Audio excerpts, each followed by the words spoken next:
দেশে দেশে নিজেদের পছন্দের প্রশাসন বসাতে মার্কিন সরকারের প্রজেক্ট বাস্তবায়ন করা গোয়েন্দা সংস্থার প্রধান এবার কাতার যাচ্ছেন।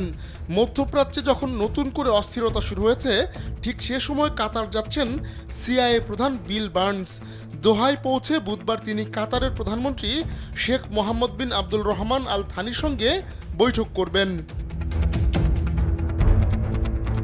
গাজায় যুদ্ধবিরতি ও বন্দি বিনিময় নিয়ে ইসরায়েল ও ফিলিস্তিন ইতিবাচক মনোভাব দেখিয়েছে। এমত অবস্থায় ইসরায়েল ও ফিলিস্তিনি যোদ্ধাদের মধ্যে দূরত্ব কমাতে চান বার্নস।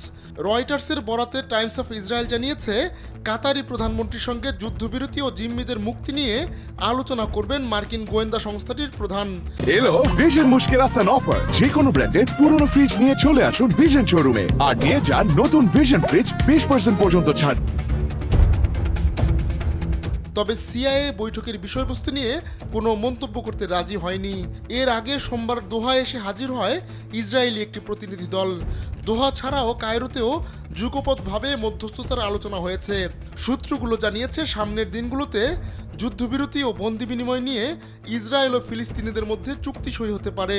ইসরায়েলের বিশ্বাস, ফিলিস্তিনি যোদ্ধাদের কাছে এখনও 96 জন জিম্মি রয়েছেন।